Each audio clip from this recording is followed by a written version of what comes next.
Hello everybody, Ian Lee here. Hope y'all are doing well.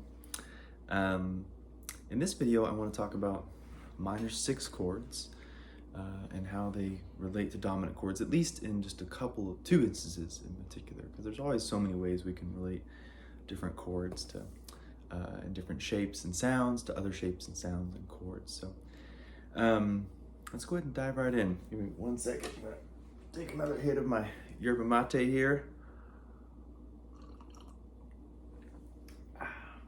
Always need a little extra caffeine boost personally. Okay, so today we're going to be looking at G7. And let's start by looking at this shape. This is a shape that I'm sure most of you know. And if you don't, not a big deal, stick with me. I think you'll learn some cool things here today. So a lot of us know this as B minor 7 flat 5. Some people call it B half diminished. I'm not particularly fond of that name, but we can use it. It can also be seen as D minor 6 with the 6 in the bass. Those are all things that it can be called. It just depends on what you're playing, what you're trying to achieve, what you're going for, right? And if we play this against a G, then it becomes a G9 without the root. Now, we can do this with all the inversions of D minor 6. Okay, so if I go to the next inversion, that's root in the bass. This is third in the bass. Okay, this is fifth in the bass. Try that again. Cool, huh? So we can do that with any of these inversions. They all make for G9.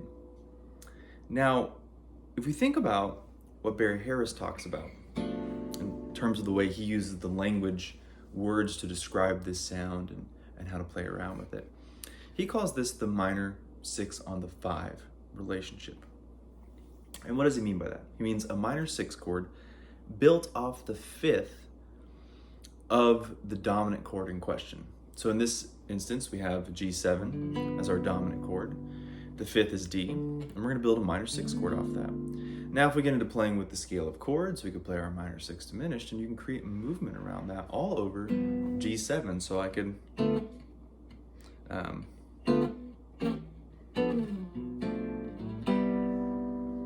it's pretty stuff, you know?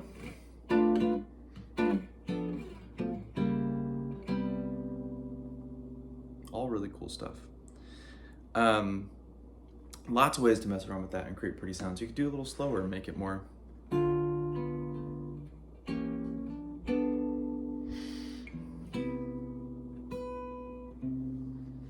whatever you want to do with it. So that's one way we can apply minor 6 chords to the dominant. And we're about to get into kind of the what I want to offer here more specifically, because there's lots of great information on this on YouTube already. And what I'm about to talk about isn't necessarily new information, but I wanted to showcase kind of a quick way to find the alt chord, as it were, or the tritones minor is what Barry would call it in this instance, against this chord, right? Because I think it's good to, when we're learning anything new on the guitar, it doesn't matter what style or genre you're learning or whatever, but to relate it to things that you already know and to find kind of your, I don't want to say shortcuts, but just these ways where, like, you know, whenever you play this, you know, if you're a jazz player, then you know that's 2-5-1. When you grab this, you know that's C. You know, that's a C chord. It's just like, that's what that is. There's no doubting it. So we want to find ways to grab these things and just, there's no doubt, and to create stability in the way that we see them so that we can continue to have fun with it and make pretty sounds, you know, and not always be thinking, okay? So if we have this minor 6 chord, okay, that's what we're seeing, it's D minor 6 with the 6 in the bass, and it's against this. Well, anytime you have the 6 in the bass for a minor 6 chord, and you're playing it against the dominant, you can take the, keep that 6th in the bass, make a shape that has the third in the bass. So I'm retaining this B, and I'm playing a minor 6 chord that has the third in the bass. So remember, these are all just shapes. Like this is a minor 6 chord with the 6th in the bass, no matter where I put it on the guitar on this string set, okay? Same thing here. This is a minor 6 chord with the third in the bass. No matter where I put it on this string set, it's the same thing, always and forever. That's what it is, okay? So if I do this, and then I get this, that's the Tritones minor. That's A flat minor 6. And see how pretty that sounds? So now if I'm playing, let's see.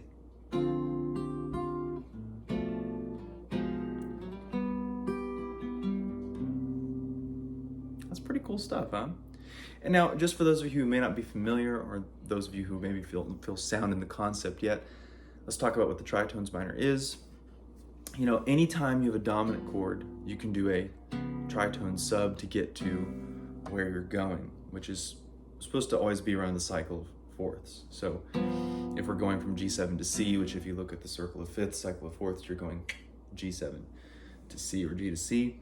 And what we can do is play a D flat 7, and it makes for this nice little chromatic leading bass line.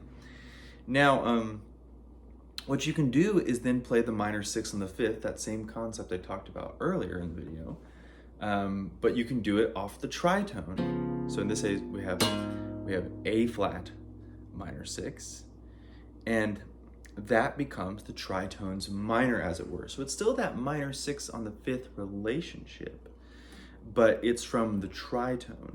And that's how we get all our cool, let's see, our flat 9 and our flat 13 specifically, right? Because there's a few altered sounds. Those aren't the only ones. These are just that specific relationship. And if you notice, what stays the same here? In this instance, if we think of this minor 6 chord in relation to G, the third and the flat 7 stay, and then what shifts is the 9 and the 5. The 5 goes up a half step, the 9 goes down a half step. Let's look at this in some other places on the guitar, and I think this will continue to make more sense in terms of what I'm saying. So let's look at it over here. We'll go against this G root on the 10th fret of the A string. Now if I play, recognize that shape? Just used it.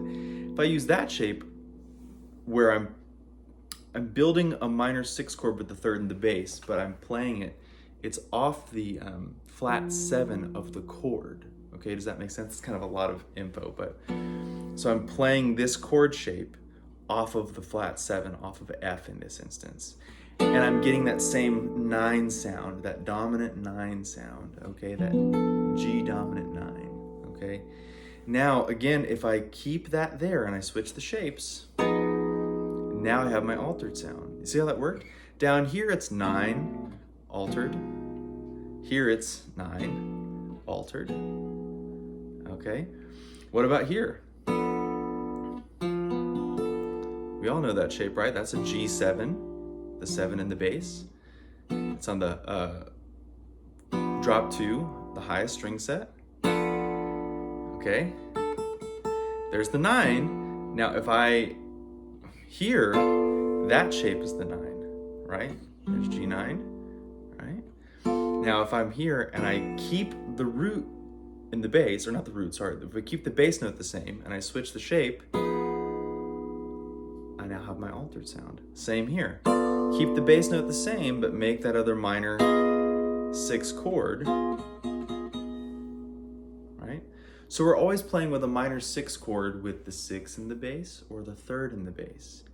And if you switch the shapes and keep the bass note the same, you get either the 9 sound or you get the altered sound, the flat 9, flat 13, the Tritones minor.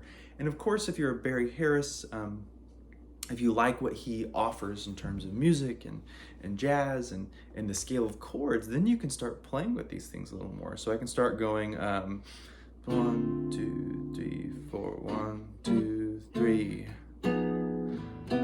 See, I did just the minor 6 and the 5, and then I ran up to the Tritones minor. So I'm creating movement in that now. I'm no longer stagnant. So I'm going, let's see, so I went,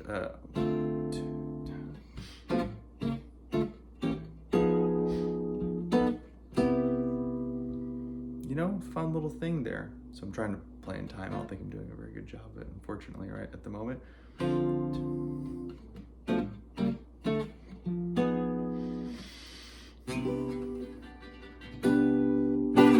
So I'll leave the rest up to you in terms of playing with that stuff, but have fun with it and explore it and see what other ways you can connect little things like that, seeing shapes and seeing how they function against each other, seeing what similarities you can find, and finding your own kind of little quick connects, as it were.